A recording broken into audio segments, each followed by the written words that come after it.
You will hear a number of different recordings and you'll have to answer questions on what you hear. There'll be time for you to read the instructions and questions and you'll have a chance to check your work. All the recordings will be played once only. The test is in 4 sections. At the end of the test, you'll be given 10 minutes to transfer your answers to an answer sheet. Now turn to Section 1. Section 1. You'll hear a woman complaining about an item she has bought. First, you have some time to look at questions 1 to 4.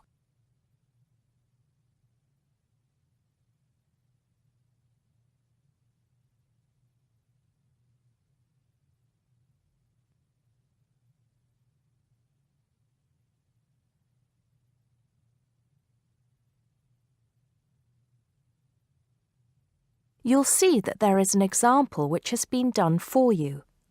On this occasion only, the conversation relating to this will be played first. Not long, madam. Can I first take your name? Yes, it's Susan Yorke, Y-O-R-K-E. The woman gives her name, so Susan Yorke has been written next to name on the form. Now we shall begin. You should answer the questions as you listen because you will not hear the recording a second time. Listen carefully and answer questions 1 to 4. Smart Electricals, Mike speaking. How may I help you today? Good morning. I'm calling to complain about an item I recently purchased from your company. I'm not happy with it. Oh, I'm really sorry to hear that. I'll take you through the company's complaints procedure. I'll need to retrieve your files from our records so that we can discuss the problem properly and find a solution. I'll need to take some details from you first. Is that okay? Okay, but I don't have a lot of time. Will it take long? Not long, madam. Can I first take your name? Yes, it's Susan Yorke, Y-O-R-K-E. Okay. Can I have the address, please? Yes, it's Flat 1, 25 Alpine Avenue. That's A-L-P-I-N-E Avenue, Harchester. The postcode is HA6 5LD. Okay. Next. Could you give me your telephone number? Preferably one that we can call you on during normal working hours. Well, the home one is 01734 525 268. But you're only likely to catch me on that number in the evenings. I usually have my mobile phone with me during the day, though. It's probably best to take that number then. All right. My mobile number is 0781 233 452. And do you have the order reference number on you, by any chance? Well, I have the receipt that the camera came with in front of me. Ah, good. Which number is it? It's a bit confusing. It should be the 7-digit number on the top left corner of your invoice. Let me have a look. I need my glasses. Found it. It's DMX8443. Thanks. Now, when did you purchase the item? Well, the camera was delivered last Monday, on the 1st of February. I ordered it online about 2 weeks before that, but I can't remember the exact date. If you have another look on the invoice receipt, the date should be there. Oh, yes. Here it is. January the 15th. Okay, I'll make a note of that. So, the item is a digital camera? Yes, it's the Aqua PowerShot model in silver. Thank you. Did you take out any kind of insurance when you bought it? Well, no, it was on special offer. I didn't need to pay any extra for the insurance because it came with a special 4-star policy. Well, it means you're fully covered for at least another 3 years. Before you hear the rest of the conversation, you have some time to look at questions 5 to 10.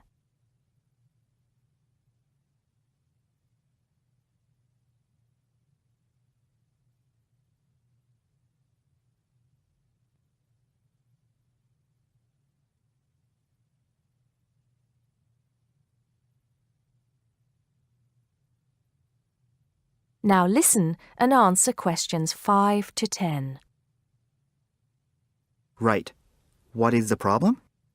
Yes, the first thing is that it came with one memory card in the box when there were supposed to be 2.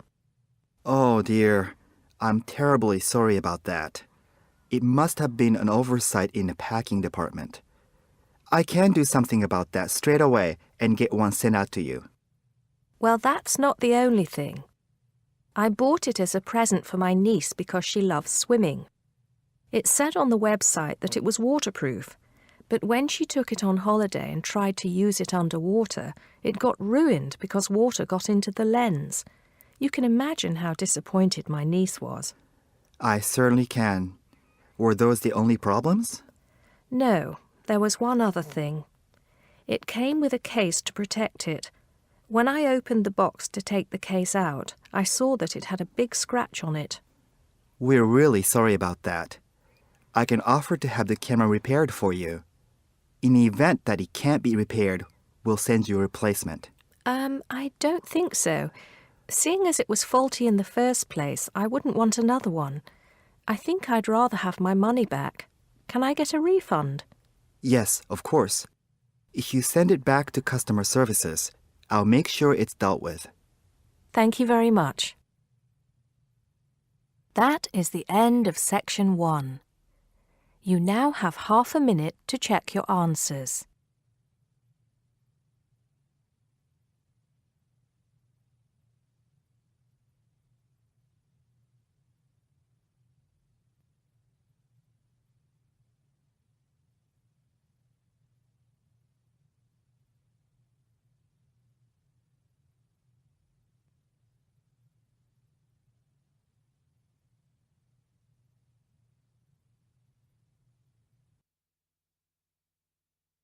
Now turn to section 2 on page 73.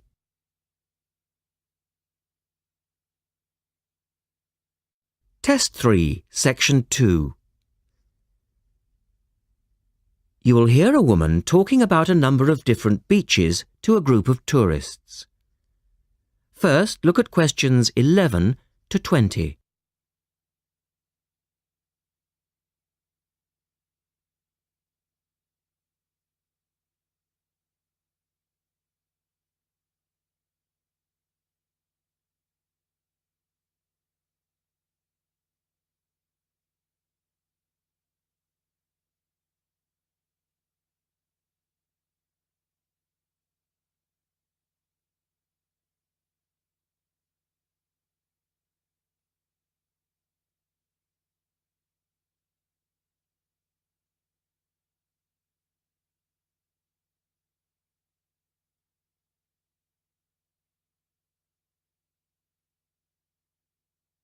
As you listen, answer questions 11 to 20. Right, let's move on to the beaches here, which are absolutely beautiful. You do have over 100 to choose from. They're mostly sandy beaches and they vary from the largest, which is 2.5 kilometres long, to tiny sandy coves. But there are a few that I'd really recommend you to visit. So, looking at this pamphlet, first of all, there's Bandella Beach. This beach is 1 kilometre away from the old fishing village of Bandella, which is a beautiful spot. If you park in the car park behind it, there's a small path which leads down to the bay. It's very pretty because the whole beach is backed by pine trees, so it's very sheltered. The beach itself is very clean and the water is shallow and safe. That, together with the soft sand, make it an ideal beach for children and non-swimmers. A little further round the coast, again to the east, in the eastern corner of the island, is the spectacular Da Polata Beach, which is basically a long inlet. The land around this beach is marshland. It's all marsh, and there's a stream which winds through it, and the stream goes into the sea. And the beach has lovely pale gold sand. Access to this beach is quite tricky and not for the less energetic. You have to go down a long flight of steps, 190 to be exact. But you'll be relieved to know that there's also a road which winds down to a car parking area. When you're level with the sea, there is a handful of shops and bars, and you can hire some beds and umbrellas. Continuing round the island, just past the tip of Calne, is the next beach I'd suggest you visit, and this is Sanget. Why? Because there isn't a beach longer than this on the island. If you want to know, it's exactly 2.5 kilometres long, and that's a bonus because it means it never gets overcrowded. It has golden sand and clear blue water shelving into the sea. There are several beach restaurants to choose from, and water sports are available when the water is calm. But check first. This beach operates a flag system, as the sea can get rough, and you should always swim between the flags.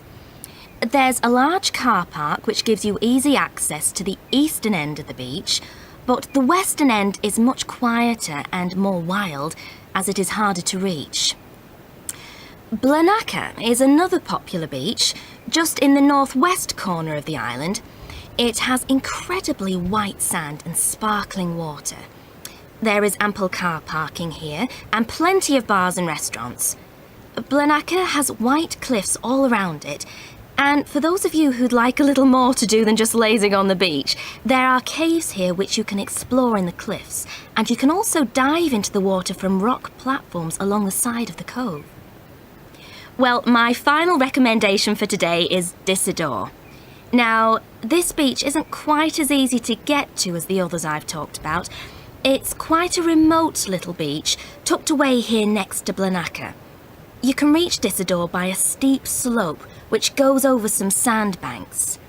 The beach itself is small and pretty, with reddish-coloured sand and some stony areas on its eastern side. Despite being quite small, the bathing is good, and you can also go fishing here from the rocks at either side. It's a good idea to take some food and drink with you if you decide to go here, as there's only one little bar which isn't always open. So, that should give you plenty of ideas to choose from over the next 2 weeks, and if you have any further questions... That is the end of section 2. You now have half a minute to check your answers.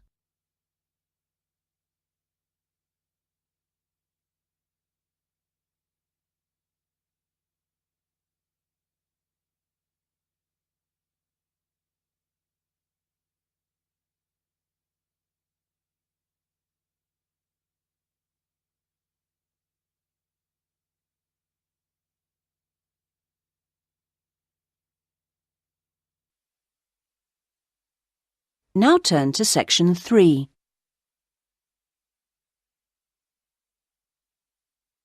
Section 3.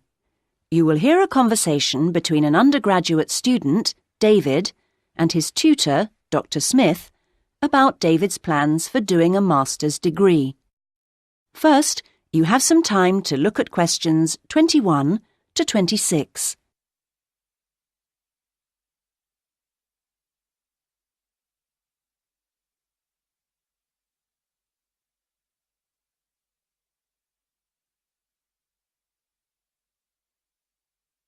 Now listen to the first part of the conversation and answer questions 21 to 26. Right. Well, David, I think it's a good idea to talk a little about your plans for going on to do an MA. Now, I understand you're thinking in terms of either Forth College or Haynes College? That's right. Well, so far anyway. No, I think that's a good choice to have narrowed it down to. I'm interested to know how the services to support students work in both places. Yes, I know you've needed to make use of those here in the last year. I have to say I'm not absolutely sure about the situation at Haynes. I expect they're all right, but certainly Forth has a good reputation in that regard. They have a large number of students from abroad, and they have to make sure they're okay. That's reassuring. And then I'll be moving city again, obviously, whichever college I go to, and I hope that the room or flat I could expect would be nice. Very important, yes. These days, actually, all colleges tend to have decent quality rooms or flats for their students, and Forth and Haynes are no exception. Right. Well, What about comparisons on the academic side of things? Well, I know you're an avid user of the limited online provision we have here. I think you'll find Haynes is about as developed, or not, as we are here, and that Forth has developed some pretty impressive stuff, which I'm sure you'd make the most of. Well, I'd certainly try. But that doesn't mean that the more traditional information sources, such as the good old-fashioned library, should be forgotten. No, of course not. While Forth has recently had a very splendid law library opened, that isn't particularly relevant for you, and I think you'd find Haynes' general university and faculty collections better suited to your needs. But that's something you could check for yourself if you visit both places. Which I'm planning to do next month. Good. Now there's the question of the lecturing staff, which is clearly going to be key to your progress. I think you'd find them adequate at Forth. There are some solid people working there, while Haynes have recently taken on some inspirational people, very cutting edge. It's a little hard to judge, though, because as a research student, it's not as if you have teaching all day, every day. No, I guess not. But I'll need to consult. Yes, and on the subject of research, in terms of the college's reputation for results, again, neither place is bad in any way, but I think you'll find, and you can check this on the Research Council's website, that Haynes has consistently scored very well. There's perhaps a little bit of an issue with non-completing doctorate students at Forth. Well, I'll certainly look at the website as you suggest. Fine. Now you have some time to look at questions 27 to 30.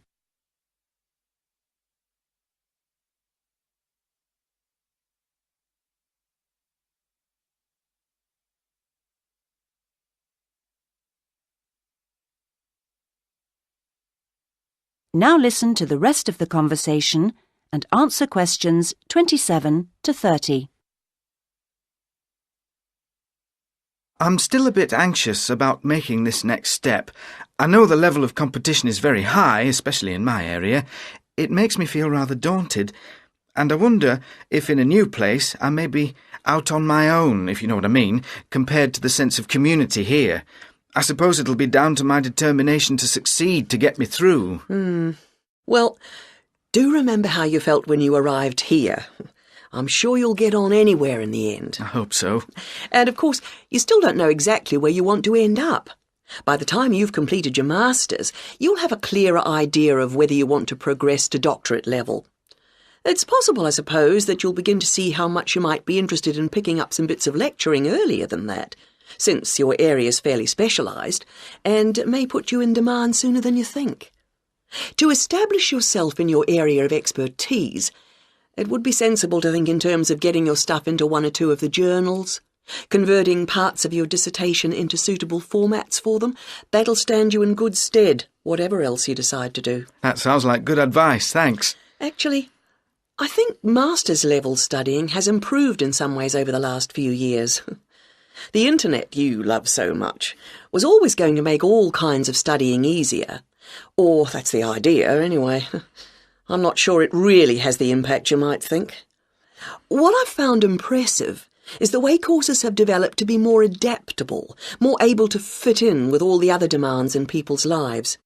So, while the exams and assignments you all have to do may not have shifted much, at least a wider range of students are now able to benefit from education at the higher levels. I just wish I could be sure I was always making the best use of my opportunities. At the end of each week, I usually feel I could have got more done, arranged things differently, been more efficient somehow. I've got a lot better at taking down notes during seminars and lectures, which means, I think, that my written work has benefited to some degree, so there's progress on some fronts at any rate. Yes, it's interesting seeing... That is the end of section 3. You now have half a minute to check your answers.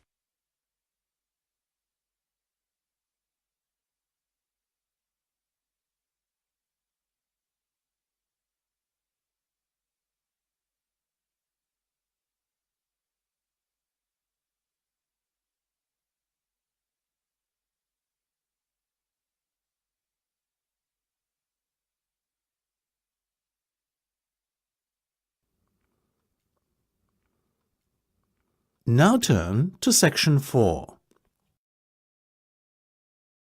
Section 4. You will hear part of a lecture about philosophy. First, you have some time to look at questions 31 to 40.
Now listen carefully and answer questions 31 to 40.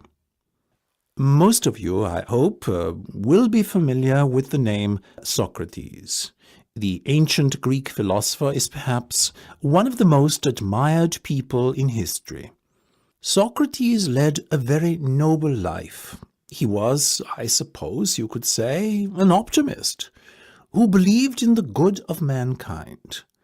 According to Socrates, human nature leads people to act correctly and in agreement with knowledge. Socrates believed that evil and wrong actions arise out of ignorance and is famously quoted as saying, "No man knowingly does evil." True to his personal beliefs, Socrates devoted his own life to seeking goodness and truth. Born in Athens, where he lived all his life, Socrates always dressed simply and was known for moderation in both eating and drinking. He brought his teachings to the masses, speaking regularly in public places such as the busy streets of Athens, especially in the area around its great marketplace. He had little regard for public opinion, and always conducted himself in accordance with his own set of rules. Socrates built up a reasonably large following of Athenians looking to learn from his seemingly endless wisdom. But he also had a good many enemies who mistrusted him on account of his unorthodox views on subjects such as religion. Socrates' enemies were what you would call the wrong type of enemy, being powerful and influential Athenians. Their efforts to have him ruined saw him brought to trial on charges of corrupting the young and disrespecting religious traditions. In the trial, Socrates defended himself, claiming that he had done nothing more sinister than enlighten people with a clearer knowledge of the truth, which is essential for the correct conduct of life. He made some remarks aimed at the ruling establishment, suggesting that those who are elected are not necessarily fit to govern effectively. Socrates himself had long ago become disenchanted with the materialistic ways of the upper class. Unfortunately, his views were seen as an attack on democracy and the electoral process, so the jury found Socrates guilty as charged and sentenced him to death. It is thought that many members of the jury resented his unbending pride, and that this may explain the harshness of the punishment handed down to him. Despite being given several opportunities to escape prison, Socrates resisted and carried out his sentence calmly by drinking a cup of hemlock poison. During his life, Socrates introduced the idea that there are a set of universal standards by which people should be judged. His method, known as the Socratic method, involved discussion between two or more people around some key term. In theory, those party to the discussion should all define the term in the same manner. However, his studies found that this was seldom the case. Socrates encouraged his followers to engage in such discussions with the goal of trying to proceed from less adequate definitions to more accurate definitions over time, the ultimate goal being a true and universal definition that could not be contradicted by anyone. This method tended to expose the ignorance of the Athenians of his day. It showed that many things that they assumed true were in fact false. Socrates also used irony to expose people's ignorance of key concepts. That is, he claimed to differ from others in recognizing that he himself was ignorant. His insistence on ignorance reminded other people of their own ignorance, but won him few friends in high places. That is the end of section 4. You now have half a minute to check your answers.